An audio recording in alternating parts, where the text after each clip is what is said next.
Hey y'all, welcome back to Poplar Creek Farm. Today I want to talk to you guys about what foods you should be growing for yourself and your family for food security. Now, I'm not saying you have to grow these things or whatnot, but if you're worried about food sustainability and food security, these are some foods that I think everyone should grow because they're the foods that are the most sustenance, as well as foods that take the least amount of effort to preserve. Because if we're talking getting enough food for a year, you're not going to be able to, especially if you work or have kids or just are busy doing things, normal life, you're not going to be able to spend every second of your harvest time harvesting and canning, or preserving food in some way. So these are kind of foods that are the easiest to preserve without a lot of work, but also have a lot of sustenance to them. And are things that I think everybody should grow and have on hand for food security. Now, the things that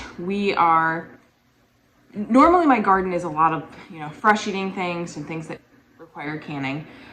But this year I am really pushing to have a lot more long-term preservation type foods. So a lot of things I've planted thus far aren't those things. I've planted a lot of cool weather crops. Now carrots do count as one of those long-term food storage foods that are really good to grow. So carrots have a lot of carbohydrates in them, which for sustenance is a good thing. They're not great in the sense of, the amount of food you can get off, from one seed or one plant. And obviously they do take up some space, but you can store them without a lot of effort. And one of the things I plan to do this year, I do plan to can some carrots. I like having canned carrots just ready to go. Just throw them into a stew, in a soup, whatever. It's easy. And so that's more of a convenience thing than like a food security thing. But carrots you can store layered in like a tote with, you layer sawdust and carrots, and then sawdust and carrots, sawdust, carrots, and store them in a cool, dry place. And they actually store fairly well. Some people actually just leave them in the ground for the winter, and you can continue to pull them out as you need them, and they will still be good. They do just fine stored over winter. Many people will actually, like the next year you go and, start digging up your garden, tilling up your garden, whatever, getting it prepped for the next season, and they'll find carrots they didn't, they forgot to harvest the previous year, and they're still good. So they're still usable. So that is a really easy way to store them, is just to leave them, as long as they don't bolt. If they bolt, then you're kind of dealing with them getting really woody and not as flavorful, and a lot of times they end up splitting, and then pests can get them. Also, and a lot of these crops, or a good amount of these crops, are like root crops. So cool weather root crops. Turnips are really good because turnips you can do in you can keep in like cool storage. Rutabagas, things like that you can you clean the outside of them and keep them in a cool storage space, like a root cellar. Even a basement can work as long as you kind of keep them away from sunlight and keep them nice and cool. If your basement's heated, it's not as beneficial, obviously, because they're not going to get as cool. We plan eventually on building a cold storage in our basement. So basically what we're going to do is we have insulation on the outside of the walls of the basement. It was required for our building codes, but taking off a section of that, building a wall, and then insulating the inside wall so that the room that's up against the outside wall, the cement wall, will stay nice and cool. Cabbages also actually are really good for that because you can again keep them in cool storage. You also can ferment cabbage, and that's a way to store it without having to can it. So those are some of the cool other crops. A lot of, there are other cool other crops that aren't going to necessarily be as good. Broccoli, definitely not a sustenance food. I love broccoli, but you get one head from that seed, and they don't store super well without preservation methods. So the other things are things like potatoes. So potatoes are one of the best. So they're a really good starch, which is great for nutrition, especially if you're talking about food security and sustenance.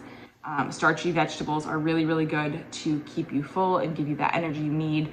But they also store really well. So potatoes, you can plant tons of potatoes, plant them in the ground, and this season you dig them up.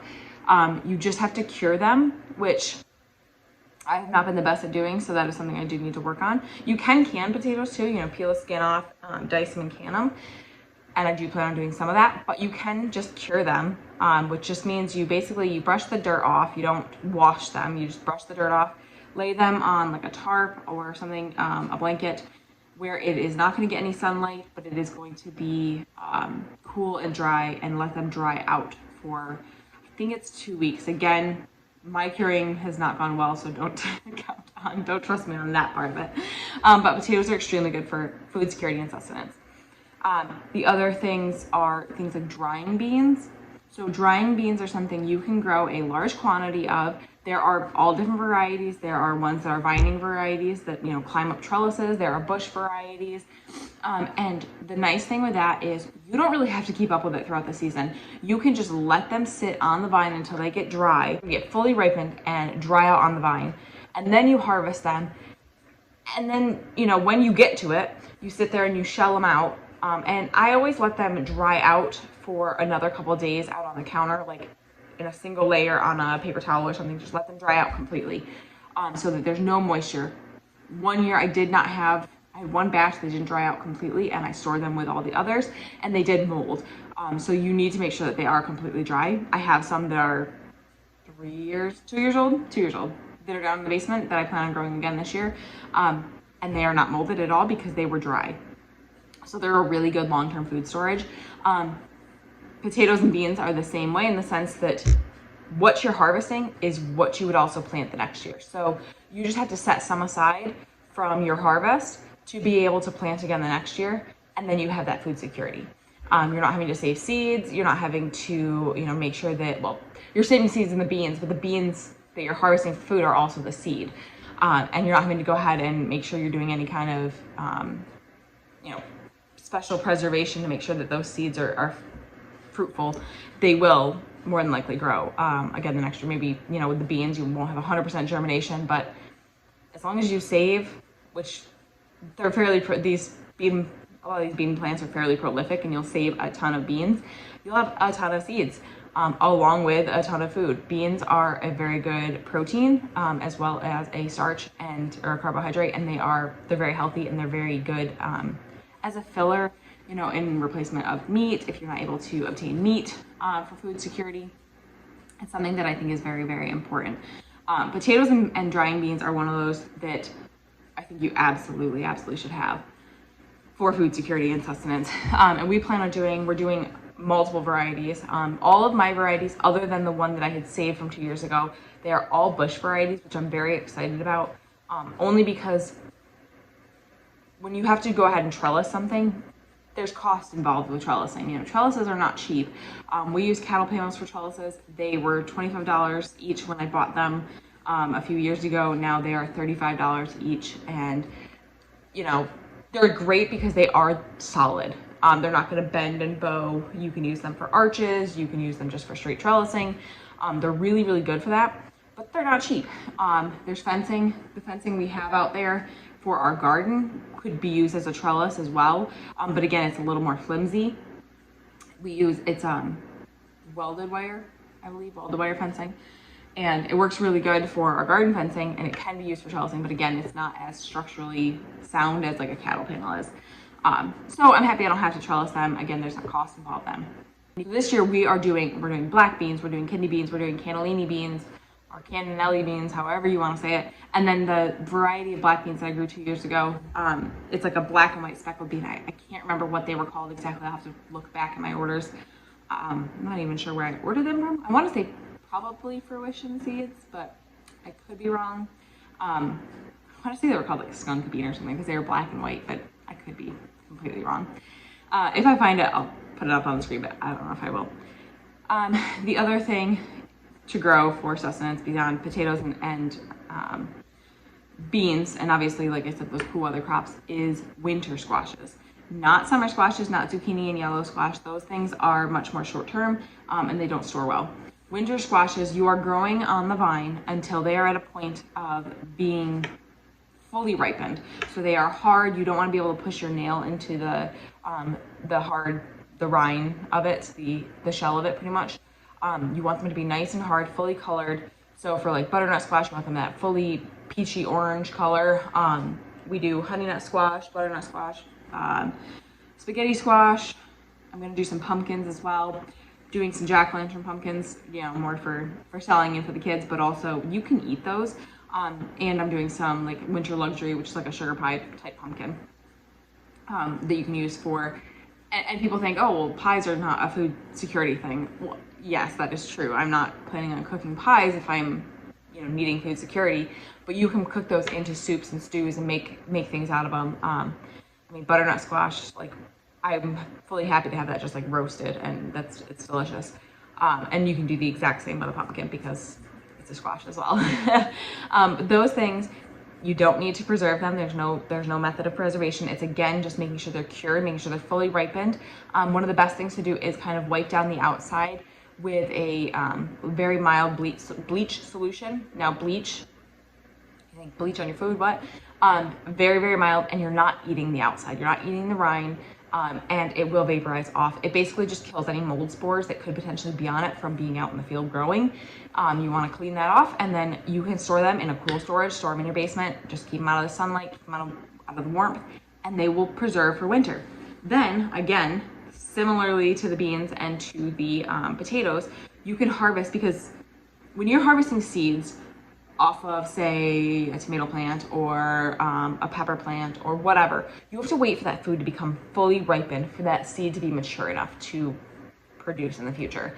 And with squashes, you want that plant, that fruit, to be fully ripened. So with zucchini, if you're saving seeds for zucchini, you really ideally don't want to save them from the zucchini that is edible, that is still something you would eat. You're going to save them from a zucchini that has fully ripened to the point of almost looking like a winter squash, and those seeds will be mature to preserve. So with winter squashes, because you're harvesting the fruit fully mature, you can save those seeds. So you don't eat the seeds anyways, or most people don't. You can. Pumpkin seeds are edible, squash seeds are edible, you can roast them, things like that. But you can also just, while you're preparing them to cook, clean out the part that has the seeds and make sure those seeds get rinsed off, and dry them well, and then you have seeds for the following year. And again, you can keep that food preservation or that food security going. So you're not secure for 1 year, you're secure for multiple years. Now, I grow things like peppers, I grow things like tomatoes, okra, you know, bush, like snapping beans, peas, Brussels sprouts, beets, all of those kinds of radishes, all those things are wonderful to grow, but they're not as great for food security because there's a lot of effort that has to go into preserving those for long-term storage. And those things you would also need to actually put an effort into preserving the seeds. So again, with a tomato, you're going to have to cut out those seeds and ferment them for a couple of days, making sure that you get all that gel off of them, and then dry them out. You know, make sure they're rinsed off, dry them out, and save them that way. Peppers are a little bit easier because obviously they're not in that gel like the tomatoes are. But again, you're having to wait for that fruit to be fully mature to preserve, and you're having to do something to that fruit to actually preserve it for storage, which, you know, freeze drying peppers and tomatoes or canning tomatoes and freezing peppers, things like that are great. And we do that. We absolutely do that. But I'm talking for food security, if you truly had to feed your family, you know, you needed a sustenance diet. Things like radishes and beets and pretty much most of the brassica family, you're going to have to allow that fruit to become the fruit or the root or the plant to become unedible to be able to harvest seeds. So a radish, you have to wait for it to bolt, and that's pretty much many of the brassicas, kale, broccoli, Brussels sprouts, any of those things. You're gonna have to wait for them to bolt to send up flowers to then be pollinated to then create seed pods. So at that point, that food is not edible. It's not edible, it's just not good. It's not gonna taste good, and it's not gonna have as much nutrition because it's putting nutrition into these seeds versus putting nutrition into the food. So those things become a little bit less sustainable because you're having to allow some of them to become unedible to be able to save seeds for the following year. Whereas potatoes, you just harvest all your potatoes and they're all edible. You're just gonna set some aside to save for the following year. And same thing with the beans. So, you know, these are the things I'm thinking about. These are things we are growing to be more sustainable. I'm growing a large variety of potatoes, a large quantity of potatoes. I'm hoping actually to get them in the ground this weekend, but it's looking like it might end up raining, and we can't tell, and we don't really want to be planting in the rain. In the sticky mud, it's not as fun, and it's not as easy. You don't get as good of a mound on the potatoes, so we'll see. But these are the things we're growing. These are the things I'm growing for my family to be more sustainable long term, with our food storage and our food, just what we have. And part of this month of no groceries that we're doing is to see what we need, because I'm realizing like we don't have a lot of vegetables stored, because last year my squash didn't really do anything. I grew squash with my parents, but nobody was up there to make sure that they were weeded, to make sure they were watered, to make sure there wasn't pests. Mostly they just got taken over by weeds. So I didn't harvest from them. We had some potatoes, not a ton. We pretty much ate those fresh pretty quickly. I think we made a couple meals out of them, and that was it, because I only grew a few. I didn't grow a ton. We didn't grow any drying beans last year. I just didn't, and so we didn't have these things. So now that we're doing this month without groceries, we're realizing if we had these things, honestly, this month without groceries would be very easy. The only thing that we really need to buy, we have to buy, is dairy products, because that's not something we produce on our farm. We have meat on our farm, and we have produce, but we do not have dairy products at all. So that's something we will always have to buy. Milk, butter, things like that. We will always buy wheat, or we will always buy flour, because I'm not going to produce flour. I would never be able to produce enough for what I utilize in a year. And that may be something we could go without for a while, or at least lessen our intake of, for sure. But I like to bake, and we enjoy eating breads and things. We will always need some sugar. I'm hoping to, if my bees, cooperate with me this year, that I will be able to bake more with just using honey instead of sugar, so that we can replace a lot of our sugar needs. But there's things like things for baking that we will always need as well. But we don't really need a whole lot from the grocery store if we preserve food from our farm, for ourselves, and gather food and hunt and things like that. Our fruit, we don't have a whole lot of fruit production at this point. We have apple trees, we have peach trees, we have elderberry trees, we have raspberry bushes, blueberry bushes. We have a lot of wild blackberries, so that is one thing that we have right away. We have strawberries growing, but nothing that's producing enough to really do much in the way of preservation yet. Or our apples and peaches aren't producing at all as of yet. Maybe this year, we'll see.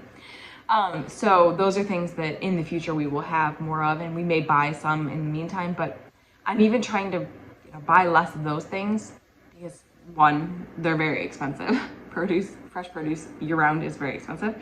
And two, I really don't want to be feeding my family things that are sprayed with, lots of chemicals, pesticides, herbicides, chemical fertilizers. I just don't want to be providing those for my family anymore. So this is where we're at, and this is what we will be growing this year to be more food secure. So thank you guys for hanging out with me today. Remember, we're growing today for a better tomorrow. Please like and subscribe, and join me on the next one.